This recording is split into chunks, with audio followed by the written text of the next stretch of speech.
Hi, this video is about how to make fake door on the side of cabinet like this one. So let's say I already have this base units ready and I want to add the side fake door here on the right. Okay, like this one.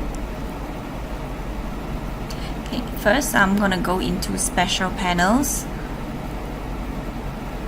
then expose panel, and drag this floor cabinet ceiling light board and put it on the side. Okay, to make the fake door we have to transform the panel into a door. To do so, press B to enter board selection mode first, then right click on the panel. Okay, select transform to door panel and you're done. Then you can just right click the panel, select door panel, door style, and select a new door style here. Okay, then you can just install the worktop and skirting as usual.